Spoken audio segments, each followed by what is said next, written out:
여러분 안녕하세요. 찾아가는 새벽기도 시카고 예수사랑교회 조선영 목사입니다. 오늘도 변함없는 주님의 은혜와 평강이 저와 여러분의 삶의 종일 풍성하기를 기도합니다. 오늘 말씀은 출애굽기 5장 15절에서 21절까지 말씀입니다. 제가 읽어드리지요. 이스라엘 자손의 작업반장들이 바로에게 가서 호소하였다. 어찌하여 저희 종들에게 이렇게 하십니까? 저희 종들은 집도 공급받지 못한 채로 벽돌을 만들라고 강요받고 있습니다. 보십시오. 저희 종들이 이처럼 매를 맞았습니다. 잘못은 틀림없이 임금님의 백성에게 있습니다. 그러자 바로가 대답하였다. 이 게을러 터진 놈들아, 너희가 일하기가 싫으니까 주께 제사를 드리러 가게 해달라고 떠드는 것이 아니냐. 썩 물러가서 일이나 하여라. 너희에게 집을 대주지 않겠다. 그러나 너희는 벽돌을 맡은 수량대로 어김없이 만들어내야 한다. 이스라엘 자손의 작업반장들은 매일 만들어야 하는 벽돌의 수를 줄일 수 없다는 말을 듣고서 자기들이 공경에 빠졌음을 알았다. 그들은 바로 앞으로 나오다가 자기들을 만나려고 서 있는 모세와 아론과 마주쳤다. 그들은 이렇게 말하였다. 주님께서 당신들을 내려다보시고 벌을 내리시면 좋겠소. 당신들 때문에 바로와 그의 신하들이 우리를 미워하고 있소. 당신들은 그들의 손에 우리를 죽일 수 있는 칼을 쥐어준 셈이오. 아멘. 이스라엘 백성을 내보내라는 모세의 말을 들은 바로는 마음이 굳어지죠. 그리고는 벽돌을 만들 때 들어가는 집도 내어주지 않고 똑같은 양을 만들어내라고 일의 강도를 높이게 합니다. 이스라엘 자손의 기록원들, 작업반장들은 바로에게 부당함을 하소연합니다. 우리는 바로의 종입니다. 우리도 바로의 백성인데 왜 집도 주지 않으면서 전과 같이 요구하냐고 따지는 겁니다. 그들은 하나님의 백성으로서 자신의 정체성도 잃고 우리는 바로의 종이라고 3번이나 반복하며 비굴하게 말했죠. 바로는 그 기록원들에게 말합니다. 이스라엘 백성이 게을러서 그들이 하나님께 예배드리려 하기 때문에 이런 벌을 내렸다는 거죠. 바로는 모세와 아론이 예배드리려고 하는 계획을 포기하라고 말합니다. 바로는 이 일을 통해서 이스라엘 백성들과 모세 사이를 이간질시키고자 하는 것이었습니다. 그래서 출애굽하고자 하는 소망을 뿌리째 뽑고자 했죠. 이 작업반장들과 이스라엘 사람들은 이 어려운 일이 누구를 통해 어디로부터 왔는지를 생각할 때 모세를 떠올린 겁니다. 그리고는 이 모든 일이 자신들에게 좋지 않은 일, 재앙이라고만 생각했습니다. 그저 바로가 손에 큰 칼을 쥐고 이스라엘 백성을 괴롭히는 것으로만 알았죠. 그들은 모세 때문에 바로와 그 신하들에게 학대를 받게 되었다고 불평합니다. 괜히 잘 살고 있는 사람들을 들쑤셔서 출애굽이다, 적과 꿀이 흐르는 땅이다 하여 더욱 비참한 공경에 처하게 하느냐며 모세와 아론을 원망했죠. 그들의 생각은 단순했습니다. 만일 정말 하나님께서 우리를 구원하시려고 모세를 보내셨다는 것이 사실이라면 이런 일들이 일어나지 말았어야 한다는 생각이죠. 그들은 눈앞에서 일들이 꼬이고 있는 것으로 생각되자 오직 그들의 눈에는 바로만 보인 겁니다. 또 당장 벽돌 만들 일에 대한 걱정만 마음에 들기 시작한 거죠.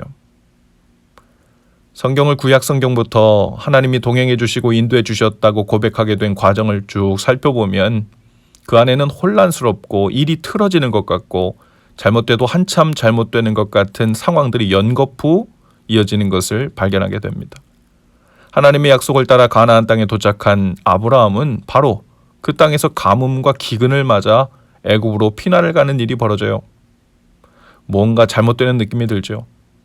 신약시대에 가면 성령께서 하시는 일들은 모두 말끔하지 못한 것 같은 인상을 줍니다. 성령께서 함께 하시는데 믿는 자들에 대한 대대적인 핍박이 일어나고요. 베드로와 바울은 서로 의견 충돌을 겪기 시작하고요. 바울과 실라는 선교를 가기에 앞서 합의를 이루지 못하고 결국 서로 갈 길을 가게 됩니다. 마치 하나님께서 동행하셨다, 동행하지 않으셨다 하는 것 같은 인상을 주기도 하고 주님의 뜻대로 굴러가다 멈췄다 하는 것 같은 인상이 들기도 합니다. 주께서 주도권을 잡았다가 때로는 마귀가 주도권을 잡은 것 같은 그런 변덕스러운 상황을 만나게 되니 혼란스럽기도 하죠. 그러나 우리는 이 모든 과정을 다 지난 후에 기록된 성경을 보면서 그 결과를 봅니다. 하나님께서는 그 어느 한순간에도 그분의 뜻을 이루는 일에 어느 한 사건도 과정도 낭비하지 않으셨다는 것을 발견합니다. 하나님의 손이 짧아 실수로 놓쳐버린 일이 없었다는 거예요. 지금 이스라엘 백성을 향한 바로의 강팍한 마음도 나중에 그 결과를 보면 그들의 죄를 쌓아 하나님으로부터 심판의 날에 가까워지고 있는 것을 우리가 알게 되죠. 주님의 말씀을 따라 살려고 결단하고 결연하게 기도하고 오늘 우리가 일어섰다고 해도 우리의 울퉁불퉁하던 우리의 일상이 갑자기 매끄럽게 길이 나고 문제와 혼란과 충돌과 어려움이 그 모든 문제들이 말끔히 청소되는 것이 아닙니다. 얼마 정도는 우리의 실수와 죄로 인해 그 일들이 여전히 일어나기도 하고 또 그 중에 얼마는 세상의 구조적인 악으로 인해 고통스러운 일이 반복되기도 합니다. 지금 우크라이나 땅에 벌어지고 있는 이 전쟁이 그러한 일들 중에 하나죠. 또 그들 중에 얼마는 마귀와 방해와 유혹으로 인해 일어나기도 합니다. 하지만 이 모든 일에 소스가 어디이든 상관없습니다. 주님은 우리의 시선과 눈길과 마음을 주목하시죠. 눈앞에 보이는 실세 권력인 바로가 어떻게 우리에게 위협을 가하고 괴롭혀도 진짜 실세는 하나님이시고 진짜 우리의 뒷배는 하나님이심을 잊지 않고 살아가면 됩니다. 주님께서는 우리의 머리털 숫자만 세시는 분이 아닙니다. 우리가 감당해야 할 고난의 숫자도 빠짐없이 알고 계시죠. 벽돌을 만들 집이 떨어진 것도 아시고 그 벽돌을 만들지 못할 때 오는 고난도 아십니다. 그러나 주님은 늦지 않게 그분의 일을 하시고 뜻을 이루시며 우리를 향한 가장 좋은 일을 이루어 주시는 분이시죠. 머지않아 10가지 재앙으로 바로를 심판하시고 그 군대를 바닷속에 수장시키실 것입니다. 오늘 우리의 눈이 봐야 할 것을 보게 해달라고 구하실 수 있기를 바라요. 잘 살고 있는 제 삶에 우리 가족에 왜 이렇게 무거운 짐과 부담을 지워주십니까? 하고 불평했던 백성들은 우리는 하나님 나라가 필요 없습니다. 우리는 여기서 평생 종노릇하면서 이따금씩 고깃국을 먹으며 사는 것으로 족합니다. 하고 말하는 것과 같죠. 눈을 열어 우리 가운데 임하신 하나님 나라를 보며 살아야 합니다. 당장의 바로의 큰 손이 우리 눈앞에 있고 당장 만들어야 할 벽돌로 인해 인생의 부담이 있어도 주님을 바라보며 그 눈과 마음과 입술로 하나님의 선하심과 인자하심을 찬양하실 수 있기를 바라요. 믿음을 지켜 하늘에서 달려내려오시는 주님의 구원의 손길을 볼 수 있기를 바랍니다.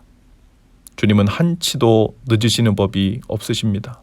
오늘도 그 구원의 손길을 경험하시는 날 되실 수 있기를 주님의 이름으로 축복합니다. 기도합시다. 주님, 오늘 저희 삶에도 바로의 협박과 엄포가 있습니다. 하나님을 무시한 채 사람의 일로만 취급하여 계산하고 살자는 속삭임들이 있습니다. 오늘 저희의 믿음의 눈을 열어 실수 없이 일하고 계신 주님을 보게 하옵소서. 여전히 뜻하신 길로 이끄시는 주님의 그 인도하심의 과정을 지나고 있는 것임을 신뢰하게 하시고 우리의 몫을 잠잠히 행하며 주를 따르게 하옵소서. 예수님 이름으로 기도합니다. 아멘. 여러분 오늘도 예수 사랑으로 화이팅입니다. 내일 아침에 다시 찾아뵙지요.